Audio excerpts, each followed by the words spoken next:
ஐயனார் துணை சீரியல்ல டுடே எபிசோட்ல நம்ம நிலா, சோழன், அதுக்கு அடுத்ததா பல்லவன், சேரன் சொல்லிட்டு எல்லாருமே ரொம்பவே சந்தோஷமா தண்ணியில வந்து விளையாடிட்டு இருக்காங்க.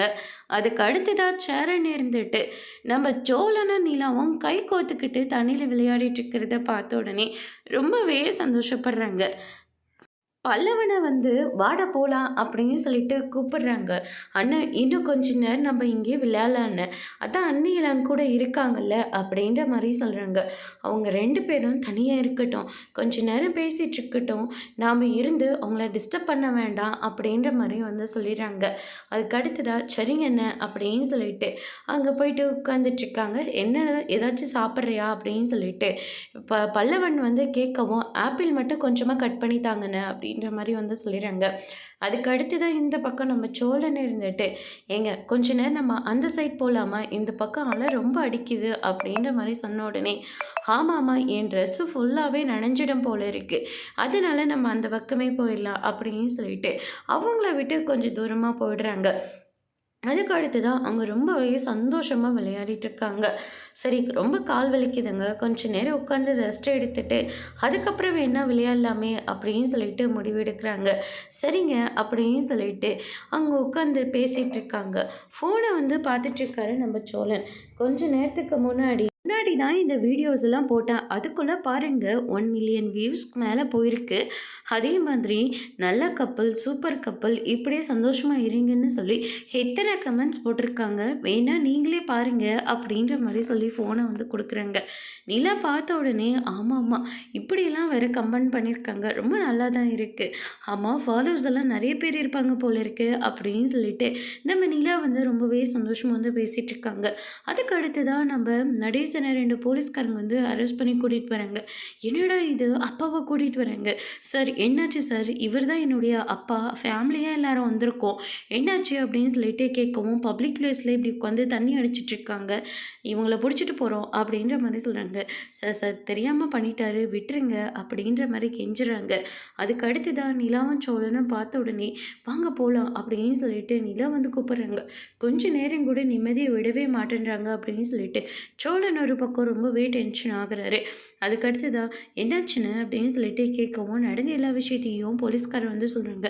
ஃபேமிலியாக வந்திருக்கீங்களா, கூட மருமக இருக்கான்ற கூட கவலை இல்லாமல் இப்படியெல்லாம் பண்ணி வச்சுருக்க, இதே இவங்கெல்லாம் இல்லாமல் இருந்திருந்தால் கண்டிப்பாக உன்னை உள்ளே தூக்கி போட்டிருப்போம் அப்படின்ற மாதிரி சொல்கிறாங்க. ஏதோ இவங்கெல்லாம் கெஞ்சி கேட்குறதுனால உன்னை விட்டுட்டு போகிறோம் அப்படின்னு சொல்லிட்டு நடேசனை விட்டுட்டு போகிறாங்க. அதுக்கு அடுத்ததாக சோழன் இருந்துட்டு பார்த்தீங்களா, நான் இதுக்காக தான் அப்போவே சொன்னேன் இந்த ஆளெல்லாம் கூட்டிகிட்டு போக வேண்டான்னு, ஆனால் நீங்கள் தான் ஃபேமிலியாக போகலான்னு இந்த ஆளையும் கூப்பிட்டீங்க, பாருங்கள் என்ன காரியம் பண்ணி வச்சுருக்காருன்னு அப்படின்ற மாதிரி வந்து சொல்கிறாங்க. என்ன நீங்கள் இப்படியெல்லாம் பண்ணி வச்சுருக்கீங்க அப்படின்னு சொல்லிட்டு நிலா வந்து கேட்கவும் நான் என்னத்தை தப்பு பண்ணிட்டேன், சில்லுன்னு காற்று வந்துச்சு தண்ணி அடிக்கணும்னு தோணுச்சு, சின்னதாக ஒரு சின்ன பாட்டில் தான், அதுக்கு போய் இவங்க என்னமோ அப்படியெல்லாம் பேசுகிறாங்க அப்படின்ற மாதிரி நடேசன் வந்து சொல்கிறாங்க.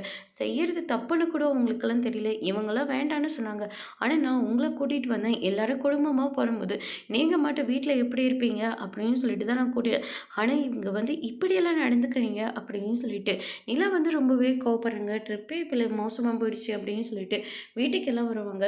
வந்து அவங்கள பார்த்த உடனே நடேசன் இருந்துட்டு பெரிய பீச்சு பொல்லாத பீச்சு கூட்டிகிட்டு போயிட்டு ஆளாளுக்கு ஒவ்வொரு மாதிரியாக பேசுகிறாங்க அப்படின்னு சொல்லிட்டு நடேசன் ஒரு பக்கம் புலம்பிட்டு இருக்கும்போது உங்களால் இப்படி எங்களோட நிம்மதியே போயிடுச்சு அப்படின்னு சொல்லிட்டு நம்ம பல்லவன் எல்லாம் வந்து சொல்லிட்டு இருக்காங்க. அதுக்கு அடுத்ததான் என்ன நான் பெரிய தப்பு பண்ணிட்டேன், அப்பா போது நிறுத்துறீங்களா, நீ உங்களை போலீஸ் எங்கே பிடிச்சிட்டு போயிடுவாருன்னு சொல்லிட்டு அவங்க கிட்ட கெஞ்சிட்ருக்கேன், ஆனால் நீங்கள் பப்ளிக் பிளேஸ்னு கூட பார்க்காம இப்படி தண்ணி அடிச்சிட்ருக்கீங்க அப்படின்னு சொல்லிட்டு சேரன் வந்து சொல்லிடுறாங்க. அதுக்கு அடுத்ததா பார்த்தீங்களா, உங்களால் தான் எல்லாமே ஆகுறது, இவரை நாங்கள் அப்போவே வேண்டான்னு சொன்னோம், ஆனால் எங்கே கேட்டீங்க, ஏய் அவங்க பண்ண தப்புக்கு அண்ணி என்னென்ன பண்ணுவாங்க அப்படின்னு சொல்லிட்டு பல்லவனெல்லாம் வந்து சொல்லிட்டு இருக்காங்க. அதுக்கு அடுத்ததாக வந்து பார்த்தீங்கன்னா சரி உள்ளே போங்க அப்படின்ற மாதிரி சொல்லிடுறாங்க. அதுக்கு அடுத்ததாக பல்லவன் இருந்துட்டு போயா அப்படின்ற மாதிரி சொன்னாங்க. என் வீட்டில் இருந்துட்டு நீ என்னவே போயான்னு சொல்கிறியா அப்படின்ற மாதிரி நடேசன் வந்து கோவப்படுறாங்க. சேரன் இருந்துட்டு சமாதானம் பண்ணி பல்லவனை எல்லாம் உள்ளே கூட்டிகிட்டு போகிறாங்க. அதுக்கு அடுத்தது எனக்கு வர கோவத்துக்கு உங்களை என்ன பண்ண போகிறோன்னு தெரியாது அப்படின்னு சொல்லிட்டு அடிக்கிறதுக்காக போகிறாங்க சோழன். சேரன் வந்து சமாதானம் பண்ணி கூட்டிகிட்டு போகிறாரு. நிலா இருந்துட்டு அவங்களாம் வேண்டான்னு சொன்னாங்க. ஆனால் நான் உங்களை கூட்டிகிட்டு போனேன். கூட்டிகிட்டு போனதுக்கு நல்ல மரியாதை வாங்கி கொடுத்தீங்க. நான் உன்னை கேட்டேனா நானும் வரேன்னு அப்படின்ற மாதிரி சொல்கிறாங்க. வந்தால் வாங்க, வராட்டி போங்க. ஆனால் கூப்பிட்டோன்னே போய் ரெடியாக தெரிஞ்சதில்ல, அப்போ சொல்ல வேண்டியது தானே. என்னால் அங்கே வந்தால் இப்படி தான் இருக்கணும்னு நீங்கள் சொல்லியிருக்கணும். சொல்லியிருந்தா நாங்கள் அப்போவே நீங்கள் வேண்டான்னு சொல்லி விட்டுட்டே போயிருப்போம். ஆனால் கூட வந்துட்டு இப்படியெல்லாம் பண்ணி வச்சுருக்கீங்க அப்படின்னு சொல்லிட்டு நிலா வந்து திட்டிட்டு போயிடுறாங்க. இனிமே நீங்கள் உங்களை நான் எங்கேயாவது கூப்பிட்டேனா என்னை என்னன்னு கேளுங்க அப்படின்னு சொல்லிட்டு நிலா வந்து அங்கேருந்து கிளம்பிடுறாங்க. அதுக்கு அடுத்த நாள் வந்து பார்த்தீங்கன்னா பல்லவன் வெளியே உட்காந்து படிச்சுட்டு இருக்காங்க. சோழன் இருந்துட்டு அங்கே இருக்கிற ஸ்கூட்டியை எடுத்து அங்கேயே ரவுண்ட் அடிச்சிட்டு இருக்காங்க. என்னென்ன ரோட்டில் ஓட்ட முடியாதுன்றதுனால வீட்டுக்கும் வாசலுக்கும் தெரிஞ்சிட்டு இருக்கீங்களா அப்படின்ற மாதிரி பல்லவன் வந்து கேட்குறாங்க. ஆமாடா, ரொம்ப போர் அடிக்குது, வேறு வழி இல்லாமல் தான் இப்படியெல்லாம் பண்ணிகிட்ருக்கேன் அப்படின்னு சொல்லிட்டு நம்ம சோழன் வந்து சொல்லிட்டு இருக்காங்க. நிலவரங்க, ஏய் பல்லவா படிச்சுட்டு இருக்கியாடா அப்படின்ற மாதிரி சொல்கிறாங்க. அதிசயமாக இருக்க, என்ன விஷயம், கொஞ்சமாவது படிக்கலாமே. ஹரியர் வச்சுட்டு போனால் நம்ம மட்டும் தனியாக போய் எழுத வேண்டியதாக இருக்குது. அதனால தான் அரியர் இல்லாமல் பாஸ் பண்ணிடலான்னு சொல்லி தான் படிச்சுட்டு இருக்கானே அப்படின்ற மாதிரி பல்லவன் வந்து சொல்லிடுறாங்க. அதை மட்டும் கோல்ட்டாக வச்சு பேசக்கூடாதா, ஃபர்ஸ்ட் ரேங்க் எடுக்கணும், ஃபர்ஸ்ட் கிளாஸில் பாஸ் பண்ணணும்னு படிடா அப்படின்ற மாதிரி வந்து சொல்லுவாங்க. நீ ஃபர்ஸ்ட் ரேங்க்கில் ஃபர்ஸ்ட் கிளாஸில் பாஸ் பண்ணிட்டீங்கன்னா அண்ணி நான் உனக்கு ஒரு கிஃப்ட் தருவேன் அப்படின்ற மாதிரி நிலா வந்து சொல்லிடுறாங்க. அதுக்கு அடுத்தது என்னாச்சுடா இவருக்கு, இப்படியெல்லாம் வண்டி ஓட்டிகிட்ருக்காரு, ரோட்டில் வண்டி ஓட்ட முடியாதுன்னு இங்கே ஓட்டிகிட்ருக்காரா அப்படின்ற மாதிரி சொல்கிறாங்க. அதுக்கு அடுத்ததாக சோழன் ஸ்லிப் ஆகி கீழே விழ போகிறாங்க. ஆனால் நிலா பார்த்து சிரிச்சிட்டு இருக்காங்க. ஏதோ கொஞ்சம் டங்கு ஸ்லிப் ஆகிடுச்சு, அதுக்காக நீங்கள் சிரிப்பீங்களா? நீ இந்த வண்டியை உங்களுக்காக தான் வாங்கினது, ஆனால் வாங்கின போது மட்டும் ஓட்ட தெரிஞ்சுது, அதுக்கப்புறம் சும்மாவே தான் கிடக்குது, ஓட்டி கற்றுக்கலான்றதெல்லாம் உங்களுக்கு இல்லைல்ல அப்படின்ற மாதிரி சொல்கிறாங்க.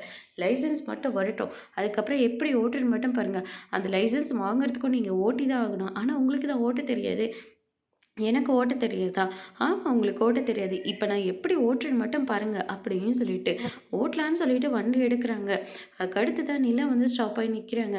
என்னாச்சுங்க, ஓட்டுங்க அப்படின்னு சொல்லிட்டு சோழன் சொன்ன உடனே நீங்கள் பின்னாடி உட்காந்துக்கிறீங்களா அப்படின்னு சொல்லிட்டு கேட்குறாங்க. சோழனுக்கு ஒன்றுமே புரியல. நீங்கள் என்னவா சொல்கிறீங்க? ஆமாங்க, உங்களை தான் கேட்குறேன், பின்னாடி உட்காந்துக்கிறீங்களா? தனியாக ஓட்ட ரொம்ப பயமாக இருக்குது, அதனால தான் கேட்குறேன் அப்படின்ற மாதிரி வந்து சொல்கிறாங்க. உடனே பல்லவன் வரேன்னு சொல்கிறாரு. சோழன் வந்து பல்லவனை பார்த்து முறைக்கிறாங்க. இல்லை இல்லை, நீங்கள் 2 பேரும் போயிட்டு வாங்க அப்படின்ற மாதிரி சொல்லி வழி அனுப்பி வைக்கிறாங்க. சோழனோட சந்தோஷம் தாங்கிக்க முடியல, அவ்வளோ சந்தோஷமாக இருக்காரு. அதுக்கு அடுத்ததான் வந்து பார்த்திங்கன்னா நிலா வந்து ஆஃபீஸ் கிளம்பிட்டாங்க, பல்லவன் வந்து காலேஜ் கிளம்பிட்டாங்க. 2 பேரும் ரொம்பவே ஜாலியாக வந்து பேசிட்டு போகிறாங்க. அதுக்கு அடுத்ததாக பல்லவன் கிட்ட நிலா இருந்துட்டு அவங்க கேர்ள் ஃப்ரெண்டை பற்றி பேசிட்டு போய் ரொம்பவே ஜாலியாக பேசிட்டு போகிறாங்க. அதுக்கு அடுத்ததாக நம்ம வானதியோட அண்ணன் இருந்துட்டு அவங்க ஃப்ரெண்ட்ஸோட உட்காந்து பேசிகிட்டு இருக்காங்க. நிலாவை பார்த்தோன்னா போய் வழி மறிக்கிறாங்க. என்ன உங்களுக்கு பிரச்சனை அப்படின்னு சொல்லிட்டு பல்லவன் வந்து கேட்கவும், ஆமாம் எங்கள் அப்பாவும் எங்கள் அம்மாவும் வந்து பேசினபோது அந்த பேச்சு பேசுனியா, நான் இந்த வீட்டில் தான் இருக்கேன், உங்களால் என்ன பேச முடியும், இனிமேல் இந்த வீட்டை பற்றி தப்பாக பேச யாருக்கும் தகுதி இல்லைன்னு சொன்னீங்களா? 5 ஆம்பளைங்க இருக்கிற வீட்டில் ஒத்த பொம்பளை இருக்கீங்க, ரொம்ப பெரிய விஷயந்தான், நீங்கள் அப்போவே தெரியலையா நீங்கள் எப்படிப்பட்ட பொண்ணுன்னு அப்படின்ற மாதிரி வந்து சொல்லிடுறாங்க. என் அண்ணியை பற்றிய தப்பாக பேசுகிறா அப்படின்னு சொல்லிட்டு பல்லவன் வந்து சண்டைக்கு போகிறாங்க. பல்லவனை பிடிச்சி கீழே தள்ளிவிட்டுறாங்க. ஏங்க உங்களுக்கு என்ன பேசுகிறீங்க, உங்களுக்கெல்லாம் என்ன பிரச்சனை, உங்கள் வீட்டில் பொண்ணுங்களே இல்லையா, நீங்கள் வேணா உங்கள் பொண்ணுங்களா அப்படி நடத்தலாம், பார்க்கலாம், பேசலாம், ஆனால் எங்கள் வீட்டிலலாம் அப்படி கிடையாது, எல்லாரும் ரொம்பவே சந்தோஷமாக இருப்போம், ரொம்ப ஜாலியாக இருப்போம், உங்களை மாதிரி கீழ்த்தரமால எங்கள் வீட்டில் யாருக்குமே பேச தெரியாது அப்படின்ற மாதிரி நம்ம நிலா வந்து சொல்லிட்டு பல்லவனை அங்கேருந்து கூட்டிகிட்டு போகிறாங்க. அதோட இன்னைக்கான எபிசோட் முடிச்சிருக்காங்க. இனி ஐயனார் துணியில் அடுத்தடுத்து என்னெல்லாம் நடக்க போகுதுன்றதை வெயிட் பண்ணி பார்க்கலாம். தேங்க்யூ.